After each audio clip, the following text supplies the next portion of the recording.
కానీ అంటే మీరు చెప్పండి, అంటే మీరు చేస్తున్న కార్యక్రమాలు గత 3 సంవత్సరాలుగా అనేక కార్యక్రమాలు చేస్తున్నారు. అయితే ఇవాళ ఆంధ్రప్రదేశ్లో ఉన్నటువంటి తెలుగుదేశం గవర్నమెంట్ తీసుకున్నటువంటి కొన్ని నిర్ణయాల వల్ల ఇక్కడ మీరు సమాధానం చెప్పుకోలేని పరిస్థితిలో పడినట్టుగా ఉంది. అంటే ఉదాహరణకి మీరు తలసాని శ్రీనివాస్ యాదవ్ గారు ఎప్పుడైతే ఆయన పార్టీ ఫిరాయించి ఆయన మంత్రిగా తీసుకోవడం, తర్వాత ఆయన వెంబడి తర్వాత చాలామంది ఎమ్మెల్యేలు వెళ్ళటం, దానికి మీరు న్యాయస్థానానికి అప్రోచ్ అయ్యారు, స్పీకర్ గారికి ఇచ్చారు. సో న్యాయ పోరాటాలు చేస్తున్నారు. ఇప్పుడు ఇదే సీన్ అక్కడ రిపీట్ అవుతున్నది. దాని మీద మీరు మాట్లాడలేకపోతున్నారు.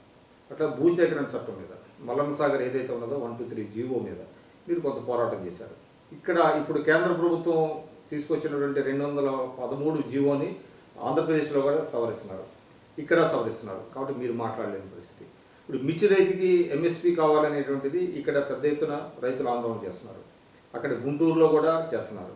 అక్కడ ఎంఎస్పీ పెంచమని ఇక్కడ మీరు అడిగితే అక్కడ అంటున్నారు. అంటే నేను అనేది ఏంటంటే ప్రభుత్వంలో ఏదైతే తెలుగుదేశం ప్రభుత్వం తీసుకున్న కొన్ని నిర్ణయాల వల్ల మీరు ఇక్కడ మీ వాయిస్ రైజ్ చేసే పరిస్థితి లేదు అనేటువంటిది ఉన్నది.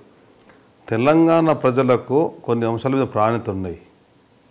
నీళ్లు కావాలా, నిధులు సక్రమంగా ఉపయోగపడాలా, నియామకాలను కావాలి అంటే దాంట్లో ఆనాడు ఉద్యమ సమయంలో టీఆర్ఎస్ పార్టీ పెద్ద ఎత్తున నినాదాలు తీసుకొని ముందుకెళ్ళినటువంటిది, వాటిని అస్త్రాలుగా వేసుకున్నటువంటి పరిస్థితి. ఇక తెలంగాణ రాష్ట్ర ప్రభుత్వం ఏర్పడ్డది. ఈ రాష్ట్రం ఏర్పడ్డ రాష్ట్రంలో ఆయా రాజకీయ పార్టీలకు అనుగుణంగా, స్థానికంగా ఉండేటువంటి ప్రజల మనోభావాలకు అనుగుణంగా పరిపాలన చేసేటువంటి బాధ్యత ఉంటుంది అధికార పార్టీగా. ప్రతిపక్షంగా వాళ్ళ సంబంధించిన అంశాలు తీసుకొని ముందుకెళ్ళాల్సిన అవసరం ఉంటుంది. పక్క రాష్ట్రాల్లో ఆంధ్రప్రదేశే కానీ, అది కర్ణాటకనే కానీ, తమిళనాడే కానీ, మహారాష్ట్రనే కానీ ఆయా ప్రభుత్వాల వాళ్ళకు ఉన్నటువంటి వెసులుబాటు ప్రకారంగా వాళ్ళు నిర్వహించుకుంటారు. వాటిని అన్వయించుకొని మాట్లాడడం సహజది. ఉదాహరణకు కాంగ్రెస్ పార్టీ 98లో తెలంగాణ సంబంధించినటువంటి ఉమ్మడి ఆంధ్రప్రదేశ్లో ప్రధానంగా తెలంగాణ రైతాంగానికి పెద్ద ఎత్తున ఉపయోగపడుతుందని చెప్పని ఫ్రీ పవర్ అన్నది ఎలా ఇవ్వగలుగుతారంటే, మాది జాతీయ పార్టీ అయినా కానీ ఈ ఆంధ్రప్రదేశ్ అంశంగా మేము నిర్వహిస్తున్నామని చెప్పి నా పార్టీ ముందుకెళ్ళింది. కనుక ఏ ప్రాంతంలో ఉండేటువంటి పార్టీ ఆ ప్రాంత ప్రజల మనోభావాలకు అనుగుణంగా ముందుకెళ్తుంది. కానీ పక్కనుండే రాష్ట్రంలో ఉండేటువంటి వాటిని అన్వయించుకొని వాటి వల్ల ఇబ్బందులు ఉంటాయా, వాటి వల్ల లాభాలు ఉంటాయా అనే దానికన్నా ఇక్కడ ఉండే ప్రజల మనోభావాలకు అనుగుణంగా ముందుకెళ్ళడం సహజం. దానికి అనుగుణంగా మేము వెళ్తున్నాం. కానీ అది మీరు చెప్పింది కరెక్ట్ అండి. అంటే కొన్ని విధానపరమైనటువంటి నిర్ణయాల్లో ఆయా రాష్ట్రాలకు కొంత స్వేచ్ఛ ఇస్తారు, ఏదైతే అక్కడ ప్రజల యొక్క అవసరాలు కనుగొనాలి. కానీ ఈ పార్టీ ఫిరాయింపులు అనేది ప్రజల అవసరాలు కాదు కదా. మేము అనేక విధాలుగా ప్రయత్నం చేసినాం.